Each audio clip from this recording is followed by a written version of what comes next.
I'm sorry, my name is Judith Carluccio. The last name is spelled Carluccio. And as I said, we're here to tell you the tale of two evacuations. The first around Sandy. For myself, just before Sandy hit, my kids said to me, "Mom, why don't you come to our house in New York and ride out the storm there?" I said, "No, I think I'll be fine.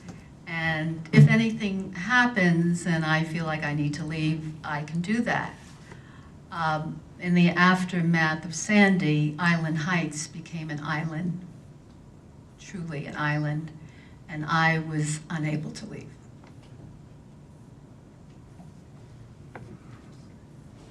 Gentlemen, Joan Blake, Toms River, New Jersey. During Sandy, we lost electricity for 14 days. After a few days of staying at the house, we decided to go to our daughters out in Pennsylvania. And when we left, we thought of the fact that we better take things with us in case anything happened at the nuclear power plant due to the flooding and the hurricane, in case we couldn't get back. Having no confidence in any kind of plan to evacuate. We were out there watching MSNBC and saw on the crawl level 2 alert at Oyster Creek due to flooding. I cannot tell you how frightening that was. And to look at each other and say, maybe we really won't be able to go back.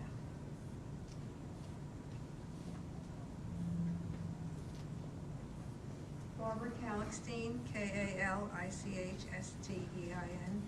After Sandy, I spoke with the head of Head Start in Lakewood, and she told me in case of a disaster, they have enough food, water, and medicine for the children for 3 days. I'm not sure what the public schools do. I don't know if the mothers of these public school students know what to do. I do know that from what I can hear, you're not taking into account people's reactions. Mothers will be frantic. They're going to be on the roads before you can turn around. On a normal day, the roads in Ocean County have become unbearable. What is going to happen when these children are there and mothers are frantically driving on the roads?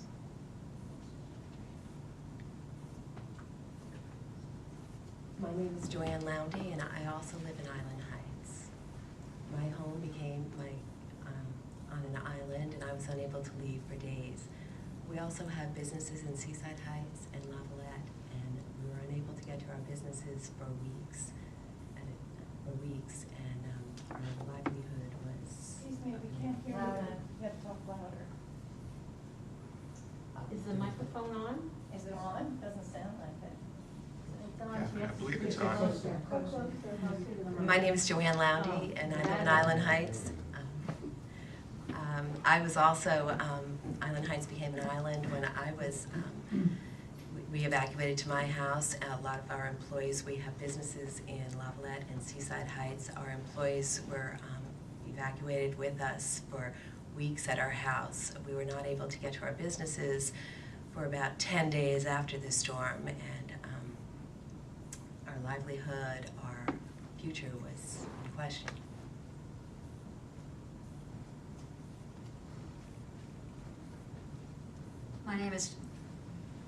My name is Joy Havey, and I live in Bayville, New Jersey. I'm west of Route 9, so I was not forced to evacuate because of Sandy, and I was able to ride out the storm. I had trees down blocking my driveway and wires, but that was okay until I heard of the alert at Oyster Creek.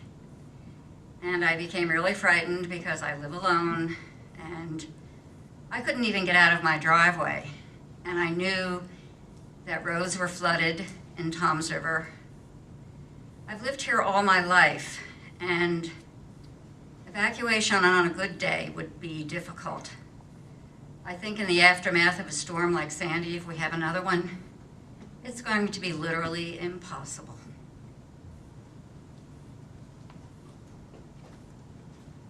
Peter Weeks, Lavallette. After experiencing what I did with Sandy, both immediately after and bureaucratically to this day, I have to question an emergency plan that did not include the loss of electrical power. I just think you should think about the fact that more than one thing occurs when there's an accident of any magnitude. And it's just not just a singular event. Never is. So you've listened to the stories of evacuation in Sandy. In case of a serious accident at Oyster Creek, we believe this is what you would hear.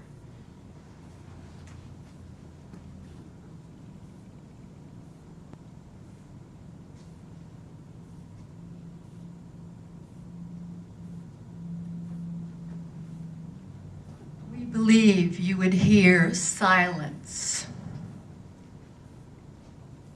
except for maybe the imperceptible whir of radioactive particles, like snow falling quietly on us all.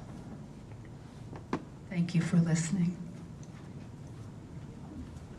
Thank you. I just wanted to make one statement. I didn't not jot down too many questions here, but I just want to make a statement concerning Oyster Creek, specifically during Sandy. You're absolutely correct that they did declare an alert. The alert was due to high water level at the intake structure. They had not previously experienced water levels of that height before. But I think you need to put it into context that the structure, the intake structure, is roughly 20 feet lower than the plant elevation. So the plant itself was never in any imminent danger. There was a misconception shortly afterwards that Oyster Creek was in peril and they were very close to having a release or a meltdown. That was never the case. I am not going to argue the fact that evacuation becomes much more difficult if there's a radiological release during a weather event like Sandy. I would never argue with that, and I understand your concerns, but I just want to put it in perspective that we were working 24/7 with both NRC and Oyster Creek staff, probably 72 hours or more before landfall. So it didn't reach the level that unfortunately some people thought it did, but I do appreciate your comments. I forget which speaker said it, but you can't ever expect that things will go with just one thing at a time. So certainly if you had a case where we had a radiological release during a weather event like that, we didn't have power, that does exasperate things. But I just wanted to put that into context. Our next